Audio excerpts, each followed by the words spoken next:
Let us study chapter 6, time-dependent perturbation theory.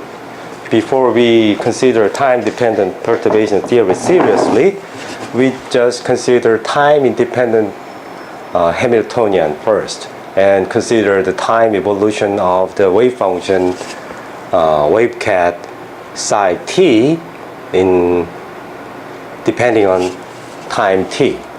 Let us consider the Hamiltonian H0, which is independent of time, which is just kinetic energy plus potential energy, which is independent of time.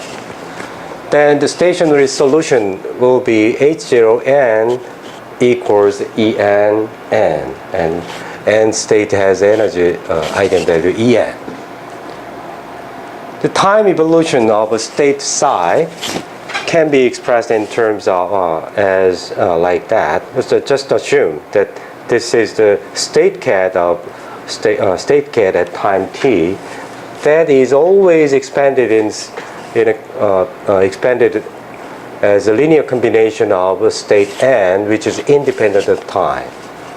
Then Schrödinger let us substitute this to the Schrödinger equation. This is time evolution operator. That is exactly the same as a Hamiltonian. All right? And let us multiply minus I over h bar to both sides. Then time derivative of the state cat is the same as minus I over h bar, h0, and the same cat. We note that the h0 is independent of time, and left hand side is here. Let us expand the right hand side in a series of the basis cat. Then here I missed that. This is sum of this outer product of the end state over all possible state is just identity operator. So what I have done is just a substitute identity operator here. Then H0 can act on this state, and this state is just a projection of nth state at time t. So this is just a complex number that does not act on the H0. H0 acts on the state cat of a stationary state only. Then it is replaced by the En, right? So left hand side is here copied, and right hand side is replaced. H0 is replaced by energy of the nth state. Then let us expand this one again by making use of this equation. And we can make use of the fact that state n, set of state n makes a basis set. That means any different state is independent. So if I move this right hand side to the left hand side and factor this nth state, and that the coefficient must be 0, because this is a basis set, overall coefficient must be 0 if the whole vector is 0. From this fact that the overall coefficient is 0, and now I know this is a complex number depending on time. And let us assume this is an f of t, then this is again f of t.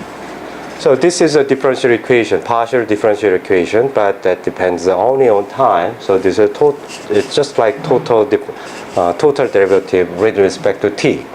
And separation variable can be possible if I multiply dt both sides and divide f of t both sides.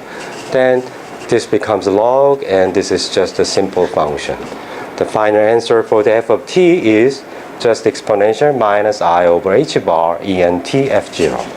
And f is actually nth component of the state psi at time t.